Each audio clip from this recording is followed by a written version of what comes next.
Welcome back to Bookkast, Bestsellers in Minutes. Today, we're going to be diving deep into Sarah J. Maas's Court of Mist and Fury. Okay.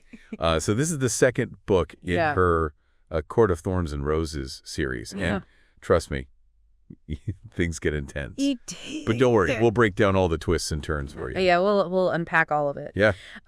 What I think is really interesting about this book is how it flips the happily ever after from the first book on its head. Totally. You know, we meet Feyre again, but she's a changed woman. Yeah. She's really grappling with the trauma of her time under the mountain. Yeah, for sure. And it's clear that the Spring Court, despite its beauty, it isn't the sanctuary that she needs. Yeah, it's like she's traded one prison for another. Exactly. Right? Yeah. She's surrounded by this luxury, but she's totally isolated. She's supposed to be like this blushing bride, but she's haunted by these nightmares, and she's struggling to even recognize herself. Totally. And Maas does a brilliant job of using clothing as this visual metaphor for Feyre's internal struggle. I love that. So in the Spring Court, it's all like flowing gowns, delicate fabrics. Right. But when she finds herself in the Night Court, she's wearing like practical leathers, armor. It's the subtle way of showing how her environment is impacting her, almost molding her into someone that she's not. Yeah, it's like she's shedding that fragile Spring Court skin and revealing something tougher underneath. Yes, exactly. And then there's Rhysand, Oh, yes. like Lord of the Night Court. Talk about a complex character. Oh, my gosh. At first, he seems like the classic villain, Right. swooping in to claim Fire. Because of this bargain that she made. Yeah, he definitely has that, like, bad boy vibe. Oh, yeah. And we know he has a dark past. Right. But as Fire gets to know him, we see his layers peel back. You know, he's carrying a lot of responsibility, protecting his people, and this hidden city, Valeris, that most of the world doesn't even know exists. Okay, Valeris. You have to admit, that place is mind-blowing. It is. It's like a secret utopia, Yes. full of art and beauty and life, hidden away from all the conflict and darkness. Yeah. It's a stark contrast to the Spring Court, Yes. which is beautiful on the surface, but feels suffocating underneath. Totally. And that's why it's so important for Fire's healing. In Valeris, she sees that survival, joy, strength can exist even in the face of, like, terrible threats. Right. It gives her that glimmer of hope Yeah, that she desperately needs. absolutely. And it's also where we start to see Rhysand's true character. He's not just this powerful High Lord. He's a leader who inspires fierce loyalty and has built this incredible haven for his people. And the Illyrians, his warriors, Oh, yeah. they're terrifying at first. But then you realize their fierceness comes from protecting each other and their home. Exactly. It's a very different kind of strength than what Fire experienced in the Spring Court. Yeah. It's more about resilience and community. It definitely challenges her assumptions about power. She starts to see that true strength isn't about brute force or control, Right. but about protecting what you love and standing up for what you believe in. And that's when her own transformation really begins. Yeah. You know, she starts training with Rhysand and his inner circle and discovers that she possesses this raw power that even the High Lords don't have. Yeah, the power shift is a huge deal in this book. Oh, it is. Suddenly, Fire isn't just like this human pawn Mm-hmm. in the Fey world. Right. She has this incredible potential, particularly with her connection to winter and ice, which symbolizes her own inner strength and resilience after everything she's endured. But it's not easy for her. No. She's literally shaking the foundations of this magical world. Imagine being a human and suddenly discovering you have more power Right. than these ancient beings. It's both exhilarating and terrifying. Oh, totally. And Maas captures that inner turmoil so well. Yeah, there's this one scene where Fire's practicing with her powers, and it's like a blizzard explodes around her. Oh, wow. It's beautiful, but also incredibly destructive. It's this powerful visual representation of the forces she's wrestling with. And it sets the stage for the moral complexities of the story. A Court of Mist and Fury isn't a simple good versus evil narrative. Right. It forces us to confront the gray areas. Yeah, for sure. Take Tamlin, for example. He was Fire's savior in the first book, but now he's become possessive and controlling. Yeah, you almost feel sorry for him because he's clearly trying to protect Fire, Yeah. but he goes about it in the worst way possible. He keeps her isolated, tries to dictate her every move, thinking he knows what's best for her. It's a classic case of good intentions gone wrong. Totally. He's so blinded by his own fear and trauma that he can't see how his actions are actually hurting Fire. And that's where the moral ambiguity comes in. Right. It's not easy to label him as a villain because his motivations are understandable, even if his actions are harmful. Right. And it makes you question who to trust in this world. Totally. Even Tarquin, the High Lord of the Summer Court, Yep. seems friendly and open, but there are hints that he's not as straightforward as he appears. Right. He's got his own agenda. And you start to wonder if anyone is truly what they seem. Exactly. Maas does a brilliant job of bluing the lines between hero and villain. Everyone has secrets, everyone has motivations that aren't always clear, and that makes the story so much more compelling. It's not this predictable fairy tale. It's a world where you constantly have to question your assumptions. And then there's that line that Rhysand says early on, be proud of your human heart, Fire. Pity those who don't feel anything at all. Ooh, yeah. It's almost like a warning or a foreshadowing of the difficult choices that Fire will have to make. It is. It speaks to the emotional depths of the story. These characters are all dealing with loss, trauma, the weight of responsibility. Right. They're not just fighting for power. They're fighting for survival, for love, for the right to feel and experience life fully. And then just when you think things can't get any more complicated, we have the ultimate betrayal. Oh, yeah. Ianthe, this high priestess that Fire thought was her friend, orchestrates her capture and the capture of Fire's sisters. Talk about a gut punch. Ianthe is a fantastic example of how ambition and a lust for power can corrupt even the most seemingly pious individuals. Totally. She makes this deal with the King of Hybern, the big bad of the series, and it sets in motion the most intense part of the book. It's heartbreaking watching Fire forced to pretend she hates Rhysand to protect her sisters. It shows how strong she is, how far she's willing to go for her family. And the scene where the human queens reveal their own alliance with Hybern, Oh my God. wow. It completely shatters any illusion of neutrality and shows how deep the conspiracy goes. That's one of the things I love about this book. Maas doesn't shy away from showing the ugliness of power and how it can corrupt even those who are supposed to be leaders. Yeah, It raises the stakes and makes you realize that no one is safe. expert speaker. It's like the whole world is tilting on its axis. You're left wondering who you can trust. And it really highlights how alone Fire is. Yeah. But then we see her fighting back. And that's where things get really interesting. Absolutely. And what makes her fight even more compelling is that she's not just reacting, she's evolving. You know, remember earlier in the book, she's struggling to paint, to find beauty in anything. Right. But in the Night Court, surrounded by Rhysand's inner circle, her art becomes a weapon. Wow. She uses it to map the King of Hybern's forces, literally turning her pain into a tool of resistance. That's a powerful statement about finding strength in unexpected places. Yeah, that's a great point. It's like her art becomes a way for her to reclaim her agency. She's not just a captive. She's actively contributing to the fight against Hybern. And speaking of the inner circle, you have to admit they're an awesome crew. They are. They each have their own unique skills and personalities, and they're fiercely loyal to Rhysand. It's fascinating how Maas structures the Night Court. It's not like your typical monarchy where power flows solely from the top. Rhysand relies heavily on his inner circle, valuing their input and expertise. You know, there's Amren, ancient and incredibly powerful, Right. who acts as his advisor.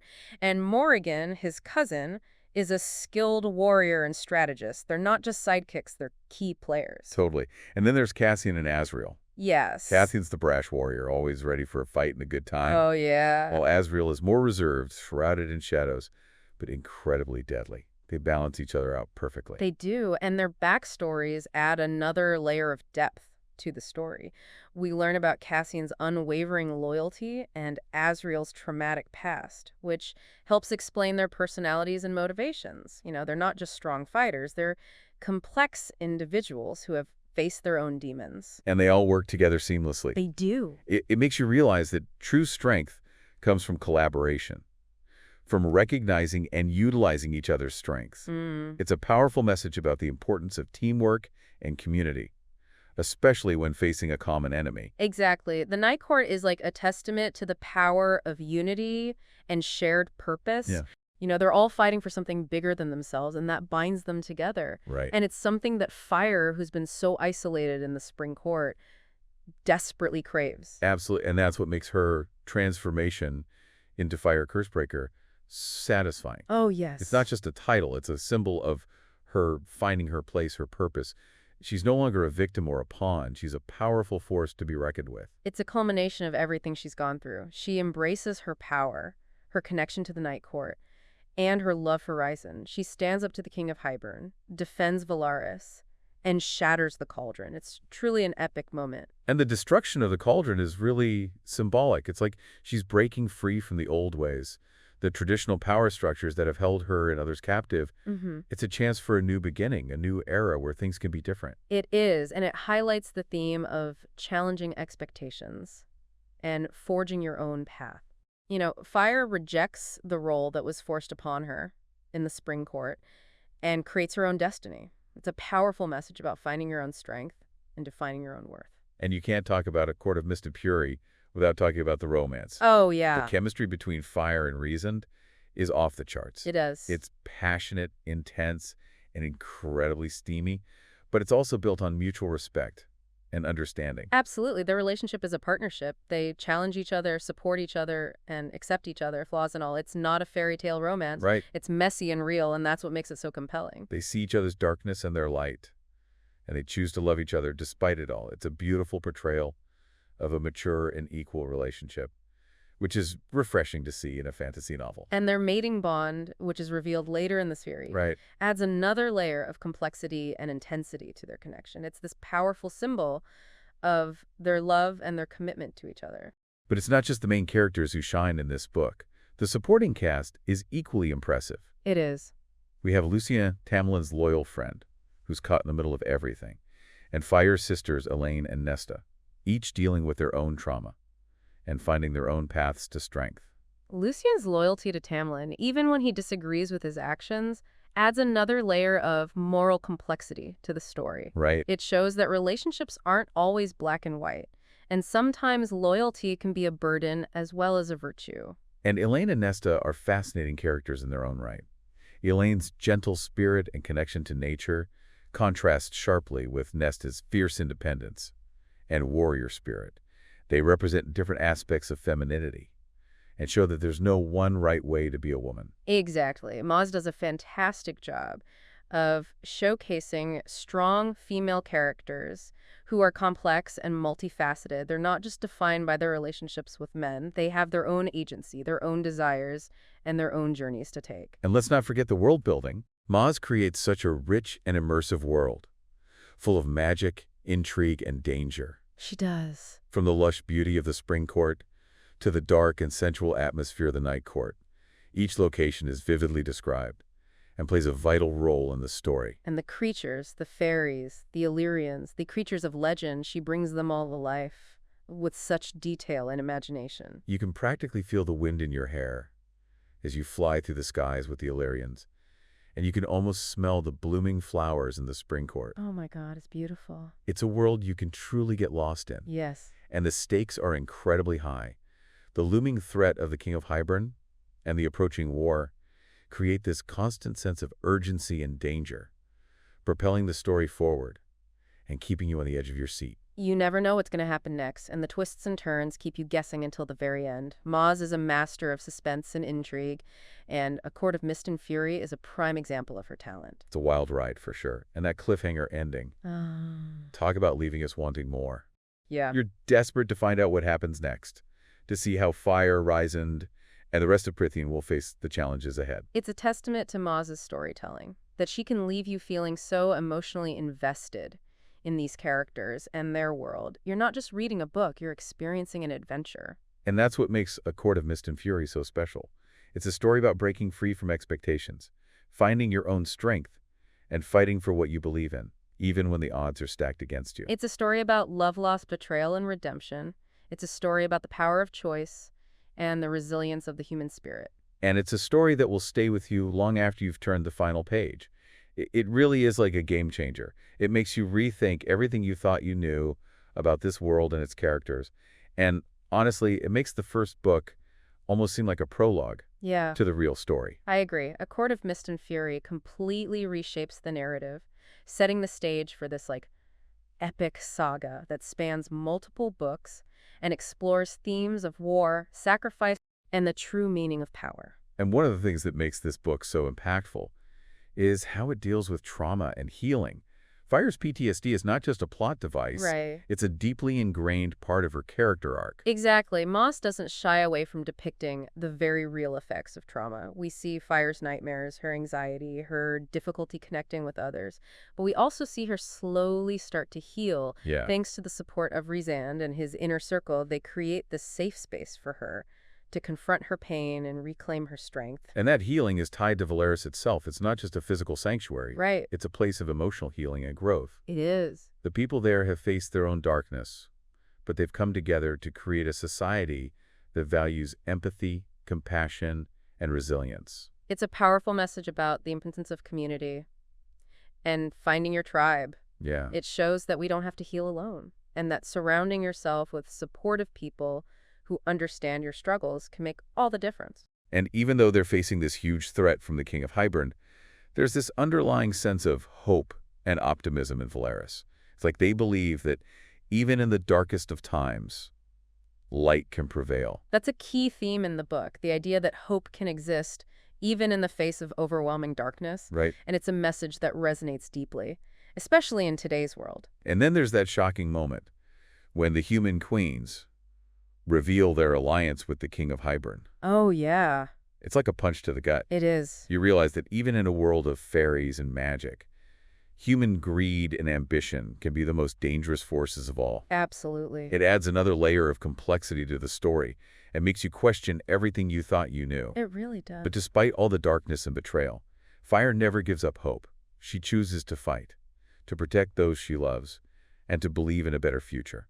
That's what makes her such an inspiring character. She doesn't let her trauma define her. She uses it as fuel to become stronger, more determined, and more compassionate.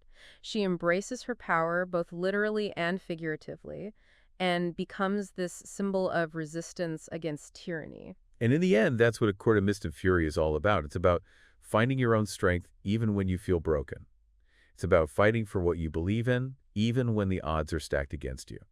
And it's about the transformative power of love and hope, even in the darkest of times. It's a book that will stay with you long after you've finished reading it. It'll make you think, it'll make you feel, and it might even inspire you to embrace your own inner warrior and fight for the world you want to see. So what does this all mean for you, our listener? Why should you care about this deep dive into A Court of Mist and Fury? Because this book is more than just a fantasy romance. It's a story that speaks to the heart of the human experience. It's about finding your voice, embracing your power, and fighting for what you believe in, even when the odds are stacked against you. It's a reminder that we all have the capacity for both darkness and light, and that the choices we make determine which path we ultimately follow. It's a celebration of love, loyalty, the enduring strength of the human spirit. It's a book that will make you laugh, cry, and cheer. A story that will stay with you long after you've finished reading.